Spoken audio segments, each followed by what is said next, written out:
All right, I mentioned this before that we're gonna try to see if we can connect up using SQL Server. All right. So what I'd like everybody to do, please, is get into Visual Studio 2013, start up a new ASP.NET project. It doesn't have to be an empty one. That's fine. I'm just going to call mine DB Test. And I'm going to try doing it the way I think it should be done. And if we can't do it that way, then we'll do it the other way.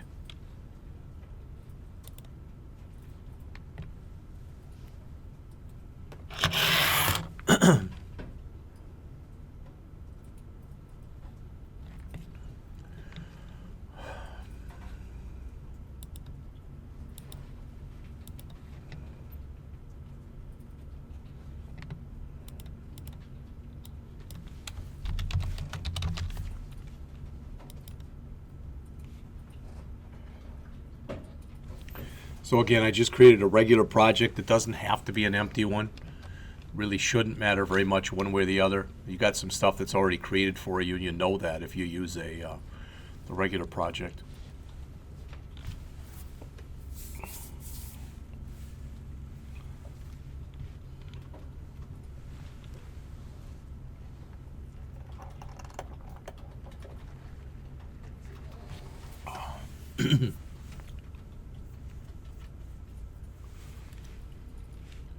And I want to show you what they recommend in the book.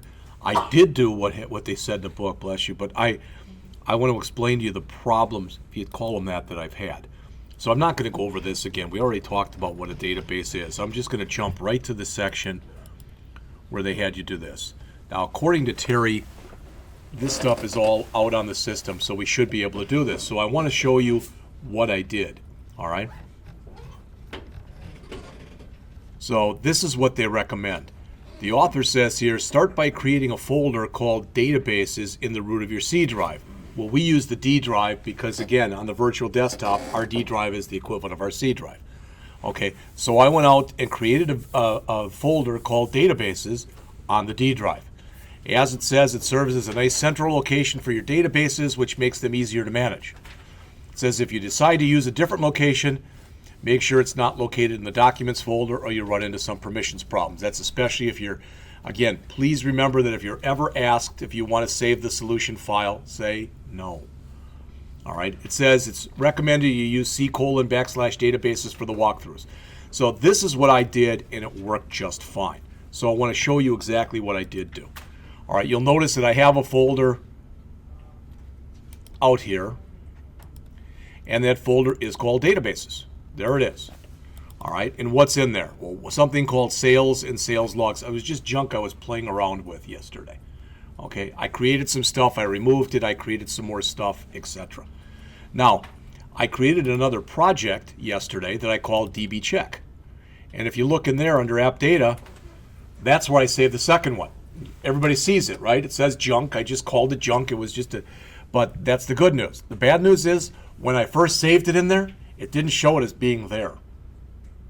It literally showed it as being right it showed it literally as being in here. All right.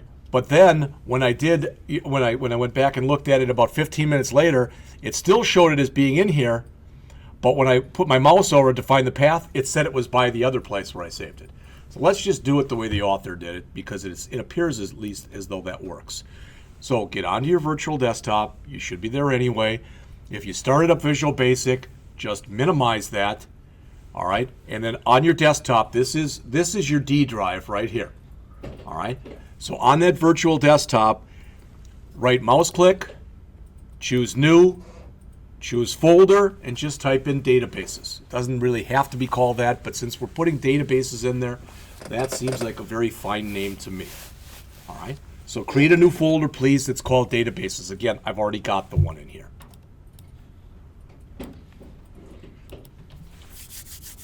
If for some reason we try doing this and it doesn't work for you, like I said, I forgot to, when Terry and I were working on this last night, I forgot to give him the list of people who were in the class. So what he's been doing is just giving people permission. But there's about 70 students between the first year and the second year students. And that the bad news is he looks like he started with the first-year students, because he gave me a list this morning, and other than one or two people, everybody was a first-year student. So I sent that back to him. He didn't get back to me one way or the other. All right, so I have no idea if you're going to be able to do this or not. But that said, let's just take a look at what they talk about in here, okay? So we've gone through step 1. All right. Step 2 says start SQL Server Management Studio from the Windows Start menu or Start screen, which may or may not make any sense to you. So this is, again, I'm showing you exactly the way that I did it. All right. I am taping for a second there. I thought I wasn't. All right. So click Start. From the virtual desktop, click Start, go to All Programs. And when you peruse your way down far enough, you should find Microsoft SQL Server 2014. Does everybody have that? Okay, well, that's a good start then. All right? No. Oh, yes. If one of you has it, everyone should have it. I'm just saying that's the way it should be. But if for some reason there's a mistake or it's not there or whatever, you got to let me know, because I have no other way of letting him know. I think you know this already, but I can't see your virtual desktop. All right? I have no access to it. It's just another desktop. So with Microsoft SQL Server 2014 highlighted, just click the link, and that should show you this. And the one that we want to choose is the bottom one there, SQL Server 2014 Management Studio. So please choose that one. Again, if I'm going too fast, you have to stop me. If you have a problem, you have to stop me. Because I'm taking for granted that if no one raises their hand or says, wait a minute or whatever, then everybody's cool with what's going on. All right? So I'm choosing, just like I told you to do, SQL Server. This is meant to work in conjunction with, all right, in conjunction with what we're doing. All right? See, it starts up, okay? Now, yours probably does not say what mine says in here. Am I correct? Yours probably says Database Engine at the top, and it probably says Windows Authentication here, but it probably has W something here. Correct? Get rid of whatever was there and type in what I have. It's in parentheses, local DB. So it should look like this. I'll make it nice and big so everybody can hopefully see it.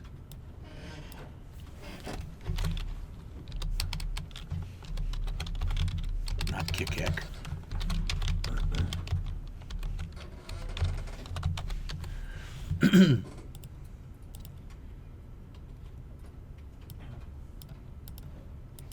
So make it look like that.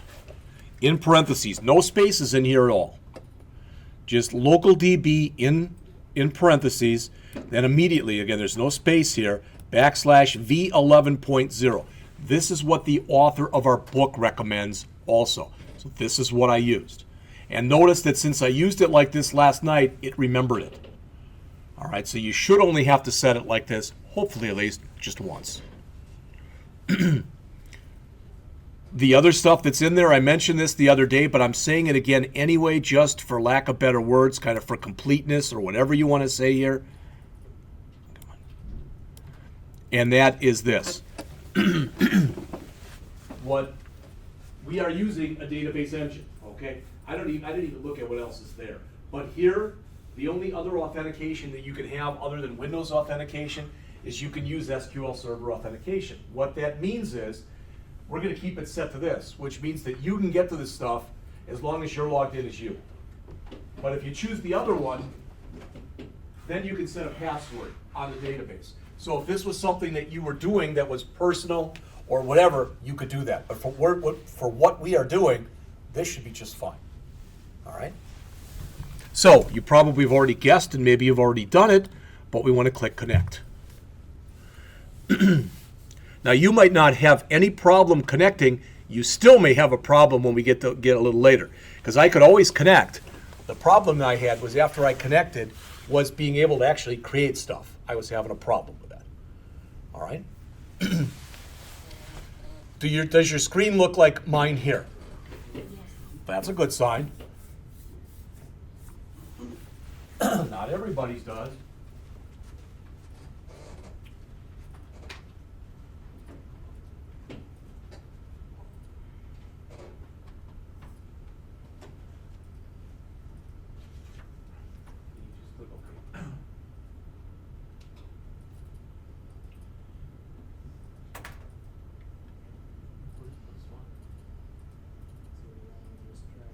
No, my guess is, like I said, he's converting everybody over and he hasn't got leadership. That's going to be nice. All right, so maybe now you can just look on the right. We should all eventually be able to do this. All right. All right. You don't have to do what I'm about to do, but I want to show you something here. Virtually everything that we work with from now on is going to be under this database tab. All right. So if you want to, you can click the plus sign there. You probably won't have anything there, or you might have only something there that says system databases. That's okay. I've got junk and I've got sales because I've already created those databases. You haven't created anything yet, so does yours say system databases? Yes. Yeah, and nothing else, right? Yes. That's because we haven't created anything else there. That's good. All right, that's fine. I got my ASP loan and website on there, but I can't access it. They're just on there. I don't know. Yeah. See, what I'm hoping, this sort of goes along with your point, or what you're talking about right here. What I'm hoping in this class is we'll have one more assignment. For that one more assignment, you're going to be responsible for going in and creating your own SQL Server database. You can set it up any way you want. All right, there'll have to be a minimum amount of stuff in it, and I'll let you know what that minimum is. And you'll put some records in it. But the idea is you're going to take that loan app and you're going to set it up so that when somebody puts their stuff in, all right, you'll add a few things to your form, like maybe a name, etc., all that kind of stuff. But when they put that information in, you can save their information. Because the idea, if you're going to work for homegrown loans, and if you go in there and you want a $20,000 loan, etc., they're going to have to record that someplace. All right, so that's what we're going to be moving to. That'll be the last assignment. In the book here, we're in chapter 12. There's about 22, 23 chapters. I don't know what it is in this book. Chapters 12, 13, 14, 15, 16, and 17. I believe it goes that far. I could be wrong, but I think it's about to there. They're all on databases. All right, bless you. A couple people asked. I know Eric mentioned the other day we were talking, and he was trying to line stuff up, and he used a bunch of blank space tabs, the ampersand NBSP, because he was trying to line stuff up, and he said this would look a lot better like in a spreadsheet or a grid view. That's one of the first things we're going to do is create a grid view. And that when you run a query, it just gives you all the results and it looks like it's on a spreadsheet. All right, you'll be able to use something like that if you want to on your next project. If you don't know what I'm talking about, you will, because we're going to go over that stuff. All right? All right. So, we started up, we created the folder, we started the management studio, and other than a person or two, everyone's worked. We logged on using the stuff that's here. Hey, Andrew, on yours, you don't have V period 11. On yours, what you typed in? It's just V11. It's not V period 11. Try it again with that and see if that fixes it.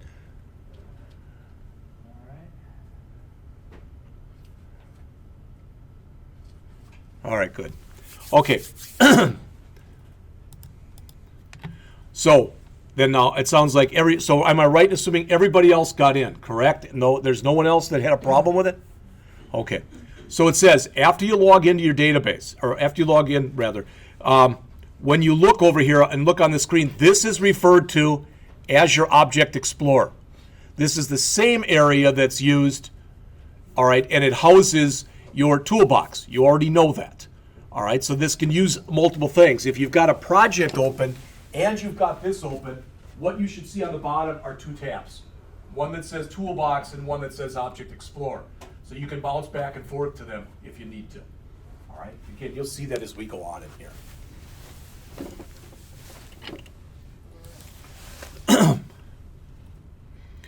All right, we're going to try to do pretty much what they talk about here, although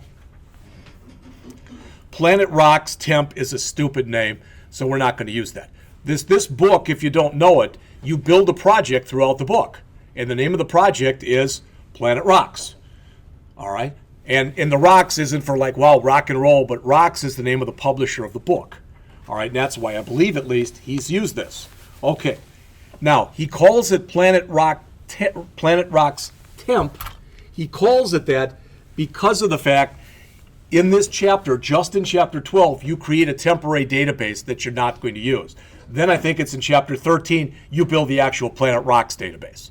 All right? Now, if you say, excuse me, should I care? No, but I'm just telling you. All right? So we're going to do what it says right here. So in other words, we're just going to follow the steps as they're shown right there. So in other words, right mouse click where it says databases and choose new database.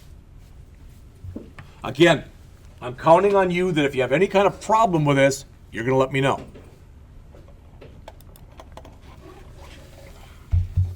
Now, what's here is we're going to come in here and we're going to put in the name of our database. Okay, that should make sense. Once we come in there and we put in that name under database name, this is going to fill in too. You don't have to fill that in. That'll fill in for you. All right? Default means you. It's the person who's logged in. That's good. We shouldn't have to touch that.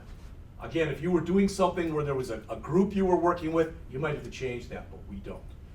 The key thing, though, is we're going to have to change our path. All right? If you put the database where I told you to put the folder with databases in it, your path then should be d:\users/ your username / I'd probably desktop, I would imagine, / databases. Now you've got your choice when you do this. You can either click over here and by yourself type it in, but I recommend clicking the ellipsis, and you have to do it for both of them. All right? Now, just because it'll make it much easier, and that's what they do in the book, let's call this database Planet Rocks. We won't use the temp. So one word, Planet Rocks, okay? Just like that. And then come over and notice, again, how this is filled in. Does everybody understand, too? So I typed in Planet Rocks up there. It filled in this, and it filled in this. If you don't know, that log file, literally is a file that's kept that's got all the changes you make to the database. It's a log file. All right? On Fridays, I'm doing some consulting work, and one of the things we've been talking about lately is repudiation. You may or may not have ever heard of the term repudiation. But let's suppose that I work and I own a small grocery store. All right? And I'm not going to pick on any one of you, but somebody walks in. And I know they took a candy bar, and they walked out with it, and they didn't pay. All right? So I confront them after they leave. I don't know if you know about that, but with most places, even if they put it in their shirt or whatever, you can't do anything to them until they leave, because they can always claim they were going to pay for it. So let's say it's one of you, all right, and you walk out and I say, hey, you didn't pay for that. And they said, I didn't take it. And you say, well, yeah, you got a candy bar. Oh yeah, I came in with that candy bar. If I don't have something like a camera or something, I can't prove that. Would you agree? I can't prove that you didn't walk in with a candy bar. All right? So that's called repudiation. When you've got non-repudiation, that says I do have cameras up so I can tell that you took it. The reason I'm telling you that is the biggest way that people perform repudiation is they use log files, and that's what this is. And a lot of times the reason that you do that is people come in, and a lot of times a lot of people are working on the same file. Literally, when I was a programmer for AT&T, if I wanted to work on a file, I had to put in what was called a change management request, all right, a CMR, and it had to be approved by a couple people. And then I got to open the file up. But every time I opened the file up like that, there was something that went into a log file that said I'd open it on this date. And it kind of took a snapshot of it beforehand and then a snapshot of it afterwards. Because if it got screwed up, they wanted to know who to go back to. All right, for lack of better words. It's the same kind of way with a log file here. You should never have to touch that file. but it's one that you'll see it in a little bit. Don't remove it. You can look at it, it won't hurt anything, but don't add to it or remove it or change it at all. Just leave it alone. All right? So, we've got Planet Rocks log. These are just basically, it says this is a database, this is a log file, etc. Notice the initial size they make it is 4 meg and 1 meg. It'll automatically grow and it's unlimited, but that isn't really true because you only have so much space on your virtual desktop. So if you were adding hundreds and thousands and millions and billions of records, you'd run out of room. All right? So the other thing I want to do is then I'm going to click on the ellipsis here, and I'm going to look for that databases thing. So I know it's in here. It's under J. Scott. There's desktop. There's databases. So that's what I want. So I highlighted that, and notice you can see the selected path down below. Yours should look like this, except of course your username will be whatever your username is. If it's J. Scott, let me know because I'd be really surprised. All right, and click OK. And you notice how that one changed. Then I have to do the same thing for the other one. And when I click the ellipsis, it's already set for me, so I just click OK. So now those two things there are set. I don't have to worry about file name. It doesn't apply here. All right, but yours should look like that. All right, other than the changes that we just talked about. Okay? Once you've done that, you might think, well, click add. No, what add does is it allows you to add another database onto here. So we're done. We're done with this. So just click OK.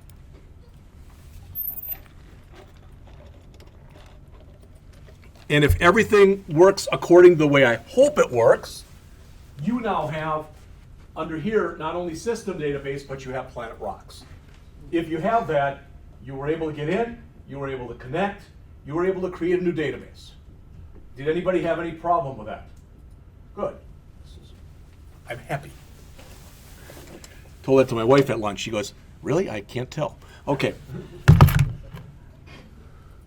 It's amazing. When we got married, I was the smartass, and she never would make any kind of comment.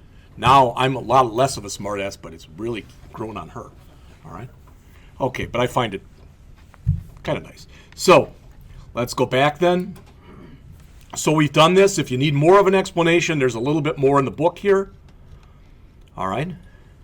Now, we're going to do what it says here. Before we do this, all right? If you've already done it, fine. We're going to do steps 6 and 7 in a minute. But before we do this, all right? Bless you. I'm going to go back over here, and I've got a file over here. See this file? It's called Create Planet Rocks Database. Everybody see that? All right, I'm going to right mouse click on it just so you can see what it is. Does that kind of look familiar to most of you as far as what's going on there? All right. What are we doing? Well, don't even worry about the ANSI nulls and this stuff. We're first going to come in and we're going to create a table that's called genre. And we're setting everything else up in it. You can see that by taking a look at it. Then we're going to add some records. You can't see them from here, but there they are. We've got about, I think it's 12 or 13 different genres in here. All right, you can see some of them there. 12. Everybody see that? So that's what we're going to add. We could manually put these in, and you go, well, geez, why don't we? We're going to do that next. But for now, we're just going to grab what's in there. Then when we get done, we're going to do the same thing, but these are reviews. Now, these you wouldn't want to be typing by hand because if you look, some of them, see that? They're pretty long. You wouldn't want to type that kind of stuff in. I wouldn't, at least. So what we're going to do is I want to make that file available to you right now. So what I'm going to do is I'm going to grab that file. I'm going to copy it to the clipboard. I'm going to go out to the P drive. You know what's coming. I'm going to go to the folder for the class. I'm going to go to the in-class folder. I'm going to add a folder in there that's got today's date on it. And I'm going to drop that file in there. So you don't have to grab the folder, but please grab that file, copy that file from the P drive, just throw it on top of your desktop, please, on top of your virtual desktop. Everybody cool with that? All right, because that's going to save us time and it'll allow us to do the first part of this exercise and get it done in just a minute or two. All right?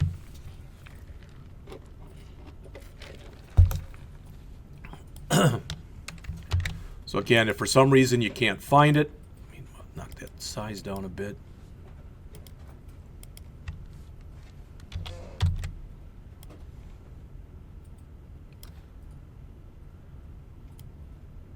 It's right there. It's in that folder. That's the whole path, including the folder. So again, right mouse click on that file, do a copy, go back to the desk, your virtual desktop's desktop, and drop it in there. Okay? You don't have to exactly have it there, but that's a real easy place for you to access it. Anybody have any issue with that? How often have I gotten through a whole half hour where we haven't had any kind of problems? That's why I keep asking. All right. Well, it's not a half an hour, it's 29 minutes. All right. I got a problem. Well, we all have problems, all right? But I meant with this stuff. All right. So we're back here, and what we want to do now, come on, are the next steps. Now, I recommend just hold on for a second before you do it. Just listen up, okay? You all know where the control key is, and as it says, when you do a Control O, it should bring up a dialog box to ask you to select a file. If for some reason, let's just say Scott said, I don't want to copy that file over. You could actually go all the way to the P drive and find it. You could do the same thing. I had you do that in case you decide you want to do something with it later. You can go back and look at it, or if you want to start looking at the way that an SQL Server database is set up, you can look at that stuff. All right, so we're going to do the Control O. We're going to browse. We don't have to browse here. You know where to go. All right, and we're going to select that file, and it is called Planet Rocks Database, create Planet Rocks Database.sql. All right, so we're going to select that one. All right, so I'm going to do that. In other words, I'm going to come back in here, and from where I am right there, all right, I'm going to do a Control O, which is what we're told to do. Then on my desktop, I'm going to go down and I'm going to find that file. There it is. Create Planet Rocks Database. This the guy who's the author of this book, I have no clue. Very few people wrote on course evaluations what they thought of any of the books. I like the book, but he breaks so many rules, such as, my God, never have blank spaces in file names. Just don't do it, because you're asking for trouble. He does it. It still appeared to work just fine. So with that highlighted, I'm going to click Open. What does that do?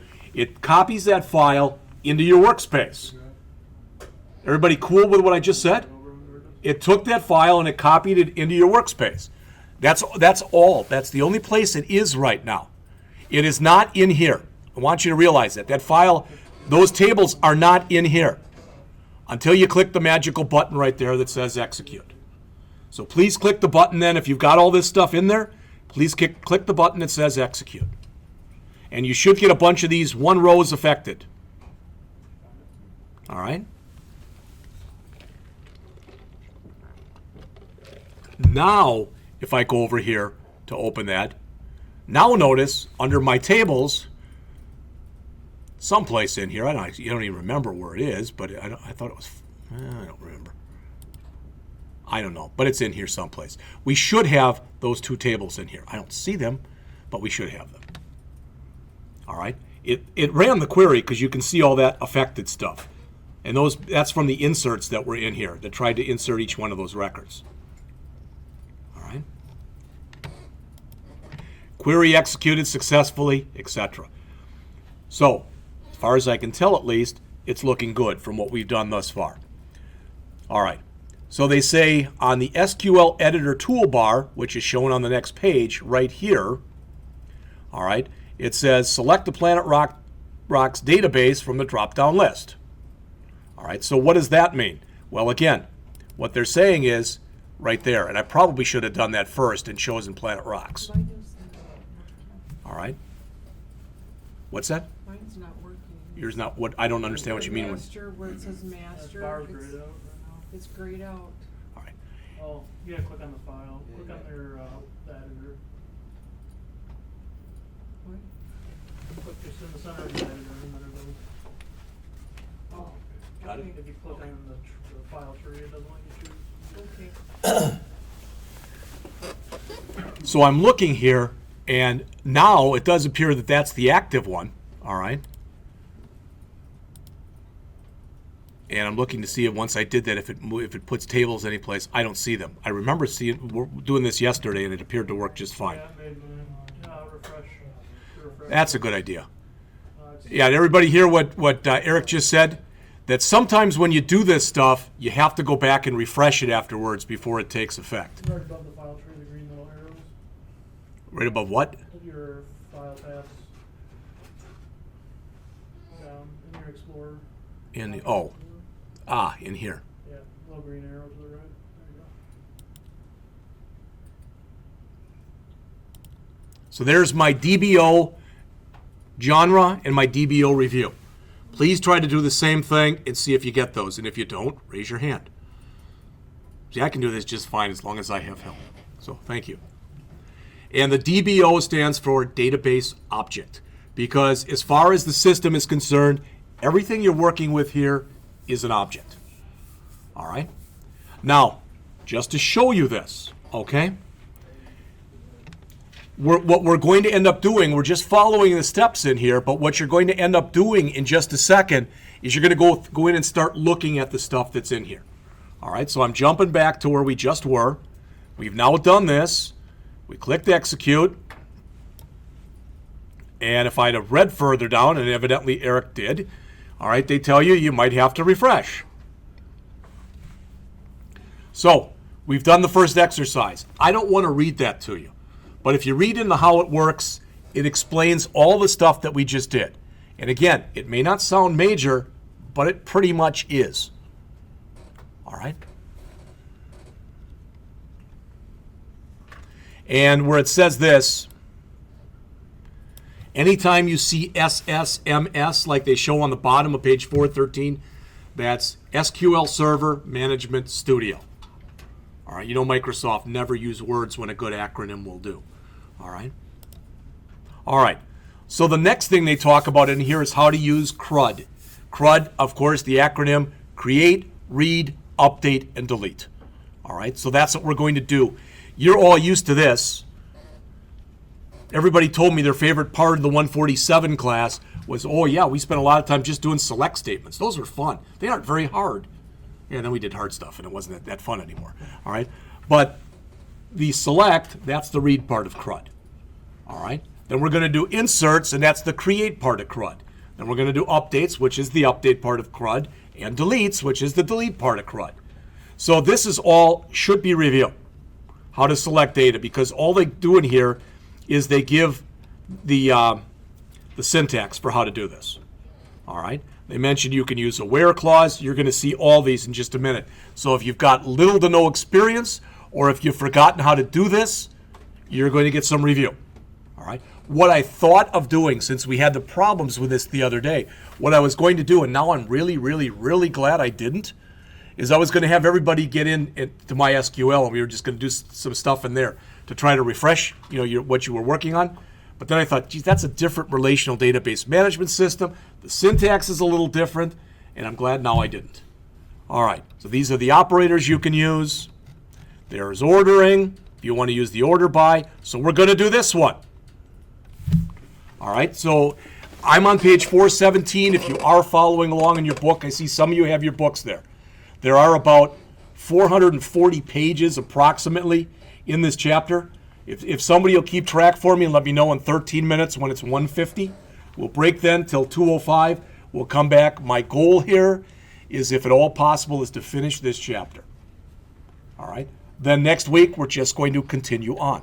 We're going to go over most of the stuff in chapters 13 to 17. Then you will have your last homework assignment, and I've already explained to you what it will be. All right? That doesn't mean, if we do that in 2 or 3 weeks, the rest of the semester's lab. No. I want to go over the rest of the book, or as much as we possibly can. One of the last chapters in this book tells you how you can deploy your ASP.NET application. John has agreed to come in later on in the semester during that time, and he's going to have Site 5 set up. We're going to try to take whatever you finish up with in here and put it out to Site 5. So you'll be able to get to it externally. So if you're out, as I said, interviewing for a job or an internship or whatever this summer, and somebody says, can I see an example of some of your work, you can point them out there and you can show them some of the stuff you've done. So my hope is by the end of the semester is I want to have some ASP.NET stuff out there, and I also want to have PHP out there. All right? Okay, so in this exercise, you use the database you just created. This database is used only for the sample in the chapter, so don't worry if you mess things up. You know, you're not turning this in. Worst case, you could always remove the database or remove those tables and recreate them because you have the file. All right? So it says open up Management Studio. We've already got it open. Expand the databases. No, we've already done that. It says you should see those two tables. All right? Well, if you look in here, I've still got all this stuff on here. So what do? Well, the easiest thing to do is just click that X. All right? And there's nothing wrong with doing that. Now everything goes away. But what I want to do is I want to open up the genre table. So if you did that, right mouse click on the genre table and choose, I think they want you to choose edit first. Edit top 200 rows. Oops, I don't want that there. So I'm going to choose edit top 200 rows. So I right mouse clicked on the genre table and chose edit top 200 rows. And I get this. That's all the data that we just added for that table from the query that we just put in. Does that make sense to people? And just so you know, because we're going to see this after the break, these were what are referred to in SQL Server. Those are identity columns. We're used to calling that auto increment, but here it's referred to as an identity column. You don't have to fill those in. What you're going to see also when we get back from the break, because it's going to look a little weird, we're going to recreate this table and the other table, but the other table has two different date time fields in it. All right? And what we're going to do is we're going to put a default value in there. We're going to type in this. Get date time paren. We're going to put that in there for a default. What that means is it's going to automatically go out to the system clock, and it's going to grab the date and the time.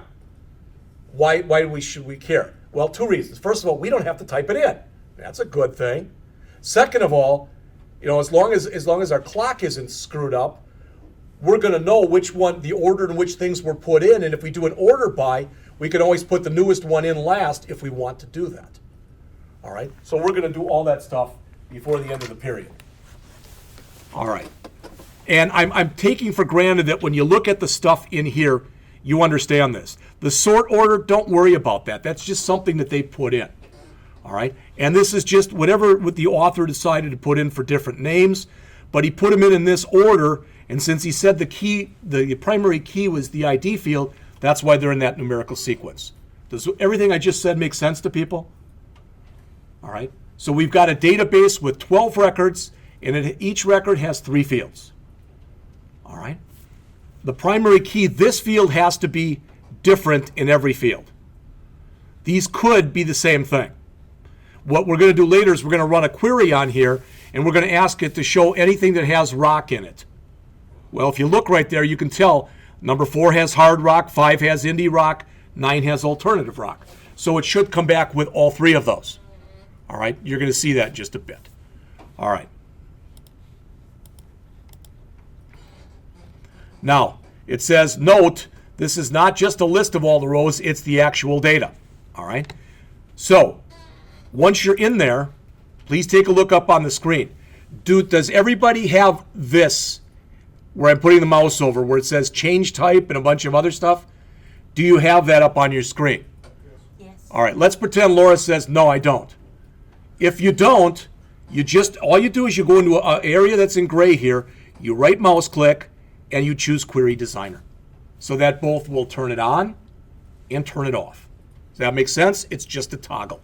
So notice if I click here, how it goes away, and if I go and right mouse click on it again, it brings it back. All right? So what I want you to do is if you look here, this is your Query Designer, I want you to click the first 3 things that are in there. Number 1, number 2, number 3. All right? The stuff that's here should look somewhat familiar to you because it looks similar to Access. You know, the Microsoft, call them what you want, say what you want about them, but they do a pretty good job that if you use their kind of bottom of the line product and later you upgrade to their top of the line, a lot of the times they try to make it look fairly similar to one another. All right? So what we'll do later, not right now, but what we'll do later is we'll come back in and we'll add that other table. So we'll create we'll create a relationship between those two tables. And once we do that, why would we want two tables? Because with two tables you could do a what? Relationship? Yeah, not just that, but Many- join. That's what we're gonna do in just a bit. All right? So right now, when we say select top 200, and I believe, I've never read this, but I'm telling you what I think.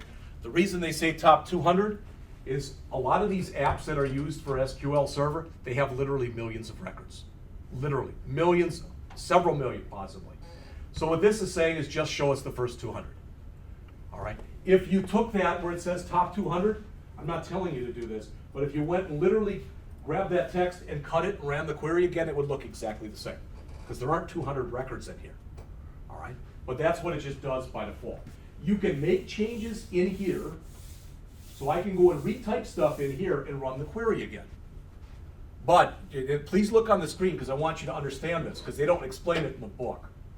If I go and make changes in here, so let's say that I got remove that, and what I want is, so I want it to say select, and then I wanted some other stuff. Let's just pretend there were other fields. Or let's just select name from genre, and then I wanted to say order by name descending.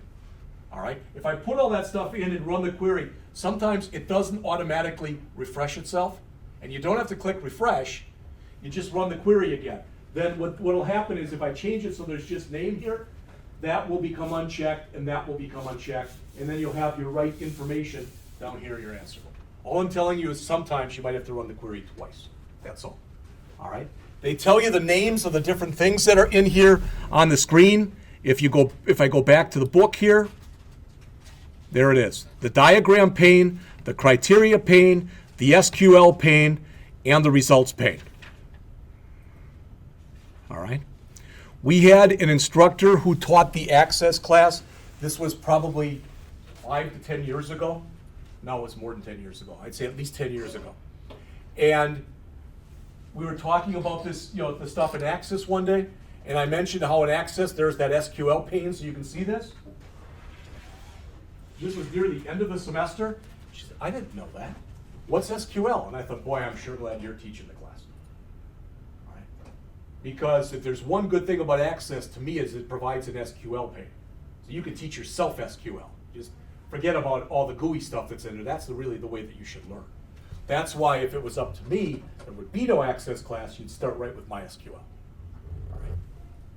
So this has got a picture of your table, or tables if there are multiple ones, and the fields that are selected. In here, what happens if I uncheck these? They won't show when you run it. So they're still part of the query, but they just don't show. Later we'll come in here, and you can say ascending or descending, and you can add where statements in here. Does all that make sense? And that's what they do for most of the rest of the chapter in here. Is they have you run through and do some of this stuff.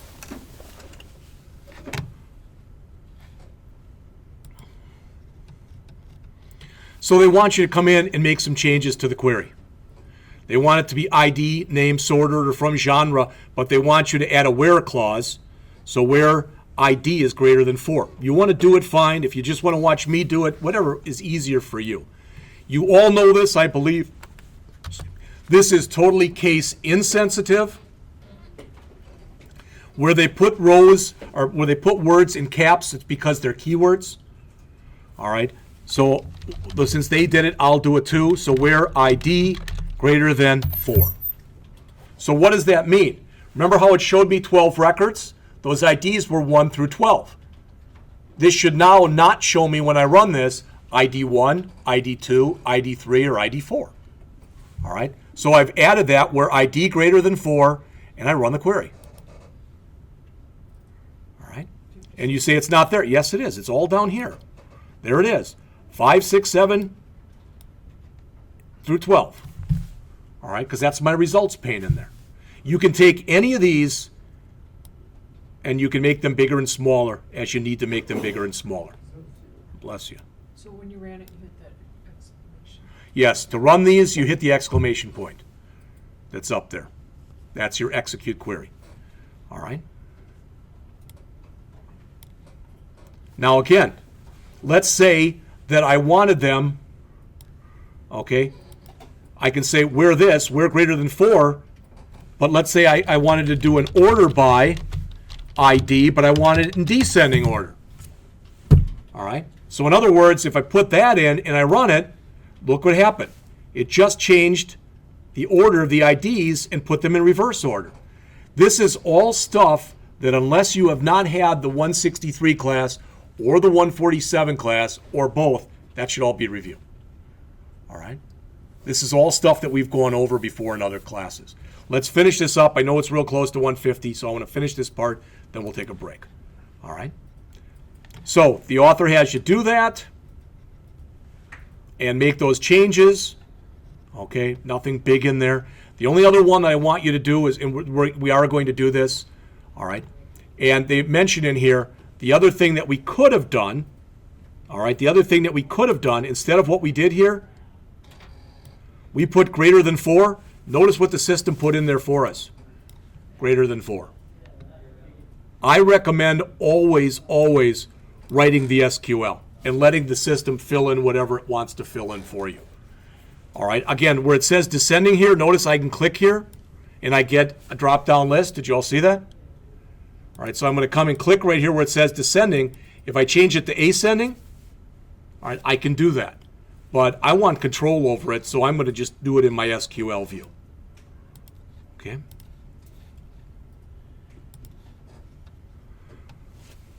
All right, we're going to just do this one, and then we're taking a break. I think that pretty much finishes this exercise, just about. So we're going to come down here, and we're going to do this. Where it says, where ID greater than 4, get rid of all that stuff, and just say where name like, and again, that's a keyword, like single quote. Do they show single or double? I want to make sure I'm showing it the way he shows it. I think he uses single. It looks like it at least. Like %, rock, %. So that's saying show me the genre of any genre where the name has rock in it any place. Let's make sure that I did it correctly. All right, so I'm going to run it. All right, hard rock, indie rock, rock, and alternative rock. They all have the word rock in them. All right, and as far as I can tell, at least it worked. Okay. Now you don't have to worry about putting these parens in like they show. You can put them in, but you don't have to. If you leave them out, they get put in for you by the system. So that's basically everything that they went through in this particular example. All right. So let's take a break. When we come back from the break, we're gonna do a join. All right. So it's 1:51. Let's come back, please, at about 2:05.